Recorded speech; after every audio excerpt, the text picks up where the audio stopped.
Com muita satisfação, darei a palavra agora ao primeiro orador inscrito, o ilustre deputado Vitor Paulo PR, do Rio de Janeiro. Em seguida, teremos o segundo orador, César Alum, PSD de Tocantins. Então, com muita satisfação, passarei a palavra agora ao ilustre deputado Vitor Paulo, do PRB do Rio de Janeiro. Sua Excelência dispõe de 25 minutos na tribuna. Muito obrigado, senhor deputado Inocêncio, Daqui a pouco, e o futuro presidente da Câmara, deputado. 3h30. Deputado Inocêncio Oliveira, senhoras e senhores parlamentares. Uma das expressões mais significativas do grau de desenvolvimento de um povo é o respeito para com os idosos. Como presidente da Frente Parlamentar em Defesa e Apoio aos Idosos, por tratar os idosos com atenção e carinho, é um gesto de solidariedade dos que compreendem a velhice não como um peso a carregar, mas como a serena plenitude da vida, da experiência e da sabedoria humana.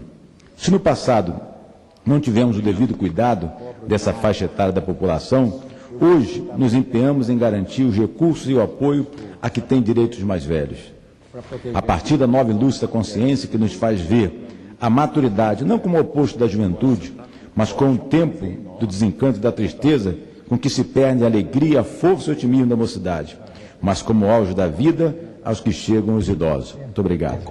Agora, felizmente, a velhice deixou de corresponder à desilusão, ao desengano, mudança que não se perdeu e sim por acaso, mas em consequência de transformação e transformações com que passou a demografia brasileira.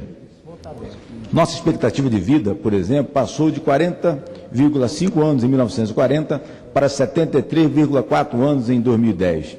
De acordo com o IBGE, as brasileiras e os brasileiros com 65 anos ou mais somam cerca de 11 milhões, ou 7,4% da população. Entre 24.326 têm mais de 100 anos, número que há poucas décadas se limitava a algumas dezenas. Conforme o Censo Demográfico de 2010, todas as faixas etárias até 25 anos passaram a ter peso menor do que em 2000, enquanto os demais grupos se tornaram comparativamente maiores. Na base da pirâmide, a representatividade do grupo de 0 a 4 anos caiu de 9,6% em 2000 para 7,3% em 2010. O grupo de 0 a 4 anos caiu de 9,6% em 2000 para 7,3%. Em 2010, ao passo que a participação da faixa a partir de 65 anos avançou ao longo da década de 5,9% para 7,4%. Natural que em uma nação gigantesca como a nossa, o grupo dos mais velhos varie de acordo com as diferenças regionais. Assim, a maior concentração de pessoas com 65 anos ou mais se localiza nas regiões Sudeste e Sul, ambas com 8,1%. Depois vem o Nordeste com 7,2%, o Centro-Oeste com 5,8% e o Norte com 4,6%. Não obstante a diversidade dos índices em todo o Brasil, observa-se que há muito a fazer, embora algo que se tenha feito em nome desses cidadãos e dessas cidadãs que deram o melhor de si, quando jovens e depois de adultos, pelo progresso econômico, pelo desenvolvimento social do nosso país. Senhoras e senhores, senhor presidente, não obstante pouco numerosa a parcela do muito idoso ou dos muitos idosos, com 80 anos ou mais, é que acusa maior aumento. De 170 mil pessoas em 1940, passou para quase 3 milhões em 2010, o que equivale a 14,3% do total de idosos e a 1,5% de toda a população. Estima-se que chegue em 2040 a 13,7 milhões, 24,6% da população idosa e 6,7% do total de habitantes. Estudo da Organização das Nações Unidas apontam que entre 2000 e 2050 o grupo de idosos brasileiros terá o maior crescimento relativo de 5,9% para 23,6% da população. Os jovens, pasme, deputado Paulo Feijó, cairão de 28,6% para 17,2%. E a faixa de adultos experimentará leve redução de 66% para 64,4%. Disso resultará a aceleração do envelhecimento demográfico brasileiro, com a taxa média anual de crescimento de 3,2% dos idosos e de 4% dos muitos idosos. Com menores taxas de fecundidade e natalidade, a população crescerá menos, enquanto, graças aos avanços da medicina e à melhoria da qualidade de vida, as mulheres e homens viverão mais. Ainda, segundo a ONU, em 2025, haverá no Brasil mais de 50 pessoas a partir de 65 anos, por grupo de 100 jovens com 15 anos ou menos.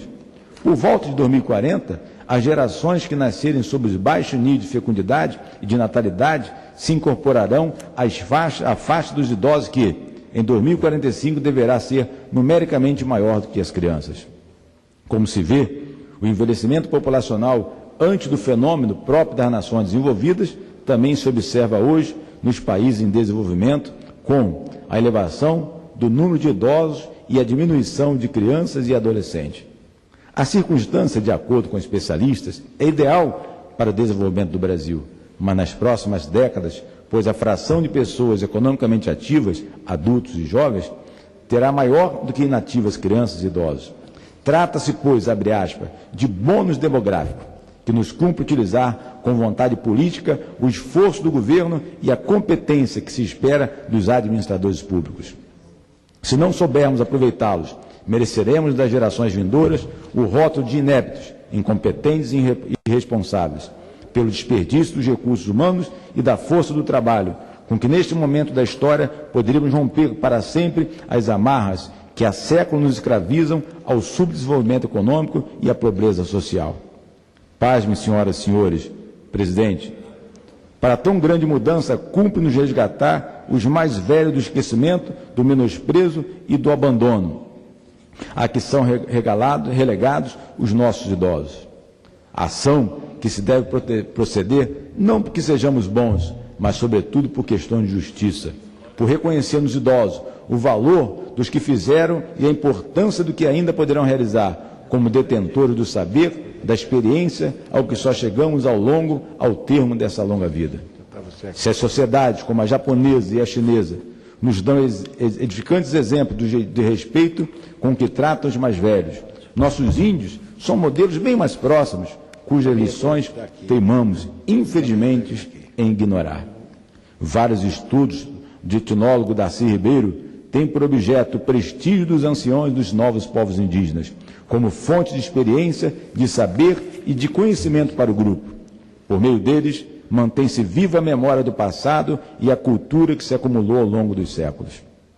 Reconheça-se de como representantes do povo na Câmara dos Deputados temos cumprido o papel que nos cumpre exercer no processo de reconhecimento da valorização dos brasileiros e das brasileiras com mais idade. Senhor presidente, senhoras e senhores, aprovamos a Lei 10.741, a Lei 10.741, de 1º de outubro de 2003, que nos dispõe sobre o Estatuto do Idoso e estabelece o marco histórico no trabalho que aqui desenvolvemos em favor da dignidade humana, da justiça social, da cidadania plena e de que todos têm direito. No passado, deputado Isalci, o senhor que é um nobre deputado competente do Distrito Federal, instituímos a Frente Parlamentar em Apoio ao Idoso, que tem a honra de presidir com o apoio de Vossa Excelência. Um apoio idoso que, por nobre delegação dos ilustres colegas, que nos dão a força e a grandeza. Em 14 de junho passado, deputado Paulo Feijó, tivemos a satisfação de promover aqui no Distrito Federal, onde Vossa Excelência representa o povo brasileiro, junto com a Secretaria de Direitos Humanos, junto com a Secretaria de Estado do Idoso, que é à frente do secretário deputado Ricardo Quirino, do nosso partido, o querido PRB, nós também promovemos o seminário, abre aspas, 10 anos do Conselho Nacional do Direito dos Idosos, que contou com a relevante participação de muitas pessoas, de representação, sindicatos, federações e tantas outras. O evento também assinalou o Dia Mundial de Combate à Violência contra a Pessoa Idosa, comemorado em 15 de junho passado. No encontro, a ministra Maria do Rosário deu a voz ao sentimento de todos os participantes ao dizer, abre aspas, a sociedade e o governo têm de perceber que este é um momento muito positivo que o país vive. O nosso desafio é que o avanço da idade dos brasileiros agregue qualidade de vida com envelhecimento ativo e saudável. Fecha aspas. Declarou a ministra Rosário, movida pelo entusiasmo e pela firmeza que lhes são próprios. Agora, nobre deputado, senhor presidente, a matéria em discussão, a violência contra o idoso, nos sensibiliza a todos pela barbárie que se reveste.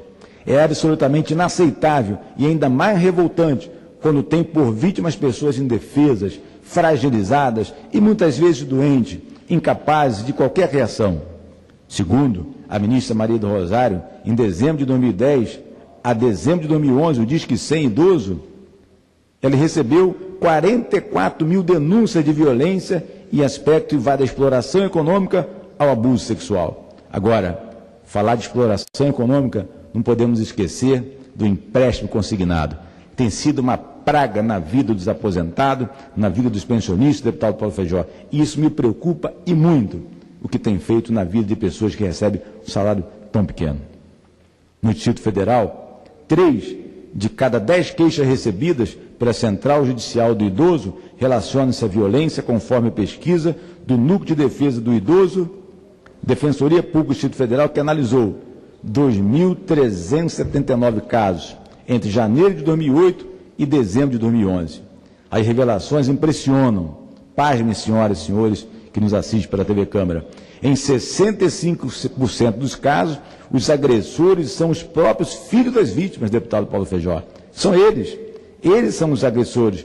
Ou seja, as próprias mães daqueles que praticam a violência. Excelência. Segundo, novo deputado. Deputado Vitor Paulo, em primeiro lugar quero parabenizá-lo pelo pronunciamento e pelo tema que Vossa Excelência trata esta tarde, questão do idoso em nosso país.